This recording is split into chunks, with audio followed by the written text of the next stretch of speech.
하나님 말씀 시편 119편 81절에서 88절까지 보겠습니다. 81절에서 88절까지 같이 읽겠습니다. 나의 영혼이 주의 구원을 사모하기에 피곤하오나 나는 주의 말씀을 바라나이다. 나의 말이 주께서 언제나 나를 안위하실까 하면서 내 눈이 주의 말씀을 바라기에 피곤하니이다. 내가 연기 속에 가죽부대같이 되었으나 주의 율례들을 잊지 아니하나이다. 주의 종의 날이 얼마나 되나이까? 나를 핍박하는 자들을 주께서 언제나 심판하시리이까? 주의 법을 따르지 아니하는 교만한 자들이 나를 해하려고 웅덩이를 팠나이다. 주의 모든 계명들은 신실하니이다. 그들이 이유 없이 나를 핍박하오니 나를 도우소서. 그들이 나를 세상에서 거의 멸하였으나 나는 주의 법도들을 버리지 아니하였사오니 주의 인자하심을 따라 나를 살아나게 하소서. 그리하시면 주의 입의 교훈들을 내가 지키리이다. 아멘.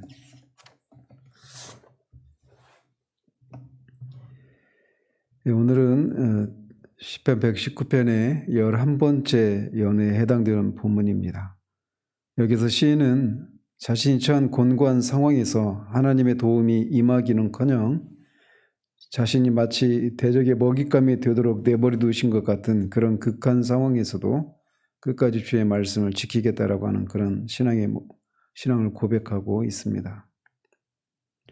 나의 영혼이 주의 구원을 사모하기에 피곤하오나 나는 주의 말씀을 바라나이다. 이거는 표준 세번역에서 이렇게 번역을 합니다. 내 영혼이 지치도록 주의 구원을 사모하며 내 희망을 모두 주의 말씀에 걸어두었습니다. 이렇게 번역을 하고 있습니다. 앞에서도 우리가 여러 번 살펴보았듯이 지금 시인은 너무나도 절박하고 고통스러운 그런 상황 가운데 처해 있음을 우리가 알 수 있습니다. 그래서 오늘 본문에서도 나의 영혼이 주의 구원을 사모하기에 피곤하오나 이렇게 말하고 있는데 여기서 피곤하다라고 하는 것은 원문을 보면 끝장나다, 소모하다, 파괴되다 이런 의미를 가지고 있습니다. 즉 시인은 단지 그냥 피곤에 절어 있는 그런 정도가 아니라 완전히 그의 영혼이 고갈되고 끝장날 정도의 그런 그 지경에 놓여 있었던 것을 이렇게 고백하고 있는 겁니다. 그런 상황인데도 그는 모든 소망을 주의 말씀에 걸어두었다. 거기에 완전히 올인했다라고 말을 하고 있는 겁니다. 즉 시인은 진짜 자신의 목숨이 끝난 것 같은 그런 상황에 있음에도 불구하고 그때까지도 여전히 하나님의 말씀에 자신의 영혼을 맡기겠다라고 그렇게 고백하고 있는 겁니다. 끝날 때까지 끝난 게 아니기 때문에 그렇습니다. 우리가 생각하기에는 이제 완전히 끝장났다 이렇게 생각할 수 있지만 우리가 끝이라고 생각하는 그때가 바로 하나님이 시작하시는 때이기 때문에 시인은 끝까지 이렇게 자신의 모든 인생을 걸고 하나님의 말씀에 올인을 하고 있는 것입니다. 이런 시인의 자세가 우리가 본받아야 할 그런 신앙의 자세라고 할 수가 있습니다.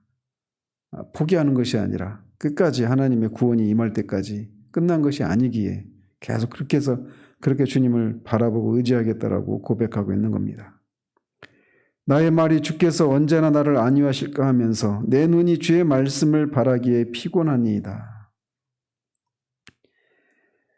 이거는 내 눈이 피곤하다 이것도 아까 방금 말씀드린 것처럼 끝장났다 이런 말이니까 내 눈이 멀었습니다. 시력을 잃었습니다. 이런 의미가 되겠죠. 문자적으로 그렇다는 것이 아니라 실제로 그렇게 눈이 짓무르도록 그렇게 하나님을 바라보고 있다라고 말을 하고 있는 거예요. 하나님께서 자신을 언제까지나 언제 자신을 이렇게 안위하실까 위로하실까라고 하면서 하나님의 도우심을 바라보며 기대하고 바라보다가 시력을 잃을 정도로 그렇게 극한 처지에 놓여 있음을 이렇게 그 과장법을 사용해서 이렇게 묘사하고 있는 것입니다. 그가 구체적으로 어떤 위험 가운데 있는지 우리는 알 수가 없습니다. 그렇지만 분명한 것은 그가 이렇게 죽을 지경에 이르렀다고 고백할 만큼 그렇게 극심한 고난 중에 있었던 것은 분명합니다. 그리고 대부분 그가 당하는 고난은 하나님의 말씀을 지키는 것 때문에 교만한 자들이 그를 파괴하기 위한 핍박으로 말미암은 그런 고난이었던 것을 우리가 보게 됩니다. 그런 고난의 시간에 시인은 끊임없이 하나님께 기도하고 하나님의 응답을 간구합니다. 그래서 하나님의 얼굴을 바라보느라 눈이 정말 시력을 잃어버릴 정도로 그렇게 바라보지만 하나님이 그런 속에서도 하나님이 응답하지 않고 침묵으로 일관하시는 그런 상황을 지나고 있는 겁니다. 그런데도 그는 주님의 말씀을 바라보고 있다라고 고백하고 있는 거예요. 우리가 알다시피 이런 시간만큼 고통스러운 시간이 없습니다. 그는 그렇게 원수들로부터 그렇게 무고하게 핍박을 당하고 있는 상황 가운데서 하나님의 도우심을 구하고 바라보고 부르짖고 있는데도 하나님이 침묵으로 일관하고 있을 때 그의 마음은 그야말로 문자적으로 막 진짜 너덜너덜해졌을 그런 상황이지 않겠습니까? 그런 상황이 되면 대부분 될 대로 되라는 식으로 그렇게 마음이 완전히 그냥 마음을 놓아버리고 욥의 아내처럼 하나님을 저주하고 죽어라 라고 그렇게 말하는 것처럼 하나님을 향해서 원망과 불평을 쏟아내기가 쉽단 말이죠. 그런데도 시인은 그런 속에서도 주님의 말씀을 포기하지 않고 지키고 있노라고 고백을 하고 있는 겁니다. 이런 하나님의 백성, 하나님의 도우심을 구하며 이런 지경에까지 이른 하나님의 당신의 백성들을 하나님은 그냥 내버려 두지 않으십니다. 사람들이 이제 다 끝장났다. 저 사람은 완전히 끝났다. 라고 말하는 그 순간에 하나님은 그를 구원해 내십니다. 하나님의 보좌는 비어있지 않기 때문에 그래요. 그렇기 때문에 우리가 이 고난 중에도 하나님을 끝까지 바라볼 수 있는 그런 이유가 힘이 여기서 나오는 것이죠. 끝날이 오기 전, 우리 인생이 끝나기 전 주님은 우리에게 반드시 구원의 손길을 베푸시고 우리의 기다림이 결코 헛된 것이 아니라고 하는 것을 입증하신단 말이죠. 내가 연기 속에 가죽부대같이 되었으나 주의 율례들을 잊지 아니하나이다. 시인은 계속해서 같은 것을 고백하고 있는데 여기서 가죽부대는 물이나 포도주를 담는 그런 짐승의 가죽으로 된 부대를 가리킵니다. 그런데 그런 부대는 불에 약하기 때문에 연기에 그을리면 그게 오그라들고 단단해져서 더 이상 쓸모가 없게 되는데 자신이 그런 상태가 되었다라고 말합니다. 연기에 그을려서 쓸모가 없게 된 그런 가죽부대처럼 이런 계속되는 그런 고난과 염려로 인해서 자신의 영육이 완전히 지쳐있고 끝내는 주결지경에 자신의 인생이 쓸모없게 될 것 같은 그런 처지에 놓였다라고 묘사하고 있는 겁니다. 그런 속에서도 그는 주의 율례들을 잊지 않겠노라고 고백을 하고 있습니다. 사실 대부분의 많은 경우에 이런 지경에까지 이르를 때 하나님이 응답이 없으면 대부분 포기하고 마는 것이 일반적인 모습들인데 그는 그런 속에서도 도무지 납득할 수 없는 그 하나님의 그런 섭리 가운데서도 그는 끝까지 하나님의 신실하심을 믿고 주의 율례들을 잊지 않겠다라고 고백을 하고 있는 겁니다.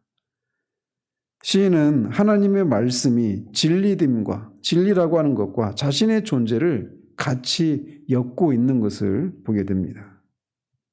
자신의 생명이 완전히 끝난 것이 아니라면 하나님의 말씀이 진리라고 하는 것 또한 포기할 수 없기 때문에 그렇게 거의 죽을 지경에 이르렀음에도 불구하고 끝까지 주의 율례를 잊지 않겠다라고 고백하라고 있는 거예요. 주의 종의 날이 얼마나 되나이까? 나를 핍박하는 자들을 주께서 언제나 심판하시리이까? 주의 종의 날이 얼마나 되나이까? 이 얘기는 이제 자신이 더 이상 살 소망이 없을 정도로 피폐해져 있음을 묘사하고 있는 것이죠. 결국 이것을 통해 그가 구하고 있는 것은 자신을 그런 상황에서 건져주실 것을, 구원해 주실 것을 호소하고 있는 겁니다. 그러면서 자신이 그런 고난에 처한 이유가 자신을 핍박하는 사람들의 그런 무고하게 자신을 핍박하는 사람들 때문에 겪고 있는 그런 고난이기 때문에 자신을 핍박하는 자들을 심판해 주실 것을 호소하고 있는 겁니다. 그들을 심판하는 것을 통해 자신이 구원을 받기 때문에 그러는 것이죠. 그래서 하나님의 심판과 구원은 항상 같이 가는 겁니다. 우리가 요한계시록을 주일 오후에 살피고 있는데 거기서도 세상을 향한 심판은 교회를 향한 구원, 이게 같이 가는 것처럼 시인은 이렇게 자신을 구원해달라고 호소하면서 결국 그 구원은 자신을 핍박하는 자들을 향한 하나님의 심판으로 말미암는 것이기 때문에 이렇게 그들을 심판해 주실 것을 호소하고 있는 겁니다. 주의 법을 따르지 아니하는 교만한 자들이 나를 해하려고 웅덩이를 팠나이다. 여기서 시인은 자신의 대적들이 무고하게 자신을 압제하고 핍박하고 있음을 고백하면서 그들로부터 자신을 보호해달라고 간구하고 있습니다. 그래서 그들을 교만한 자들이라고 말을 하죠. 앞에서도 계속 묘사된 그런 표현들인데 결국 하나님의 말씀을 의지하지 않고 자신의 힘과 능력과 지식을 따라 사는 그런 사람들이라고 할 수 있습니다. 근데 그런 사람들이 자신을 해치려고 웅덩이를 팠습니다 이렇게 말하는데 이 원문에 보면 웅덩이가 단수가 아니라 복수로 되어 있습니다.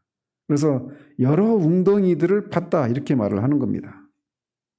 그래서 그냥 한 번의 위기를 넘기면 그것으로 끝나는 것이 아니라 그 위기 뒤에 또 다른 위기가 오고 그런 함정과 올무가 끊임없이 자신 앞에 펼쳐져 있음을 이렇게 고백하고 있는 겁니다. 그래서 자신의 힘과 능력으로 그것을 헤쳐나갈 수 없음을 이렇게 호소하고 있는 것이죠. 주의 모든 계명들은 신실하니이다. 그들이 이유 없이 나를 핍박하오니 나를 도우소서. 이것은 주의 모든 말씀은 믿을 수 있는 진리다라고 하는 말씀으로 앞에 78절에서처럼 하나님께서 그 약속대로 속히 자신을 구해 주실 것을 요청하고 있는 겁니다. 시인은 자신이 무고한 핍박을 받고 있으니 자신을 말씀대로 하나님이 말씀하신 대로 자신을 구원하셔서 자신이 옳고 대적들이 틀렸음을 드러내 주시고 하나님의 말씀 또한 믿을 만한 진리임을 드러내 주시기를 구하고 있는 겁니다. 거듭 말씀드리지만 그는 자신의 상황과 자신의 존재와 하나님의 말씀의 진리됨을 계속 연결시켜서 자신의 상황을 그렇게 돌아보고 있는 그런 분별력과 통찰력을 가지고 있는 것을 보게 됩니다. 그들이 나를 세상에서 거의 멸하였으나 나는 주의 법도들을 버리지 아니하였사오니. 똑같은 얘기를 하고 있는 거죠. 거의 파멸 직전까지 이르게 되었지만 그래도 주의 법도들을 버리지 않겠다라고 고백하고 있는 겁니다. 이렇게 이미 자신이 완전히 고난으로 인해서 그런 어려움을 겪고 있는 상황 가운데서 그를 해치려고 하는 대적들은 그냥 내버려둬도 그가 파멸에 이르게 될 것인데 그냥 내버려 두지 않고 계속해서 수단과 방법을 가리지 않고 잔혹하게 공격하고 있는 상황을 이렇게 호소하고 있는 겁니다.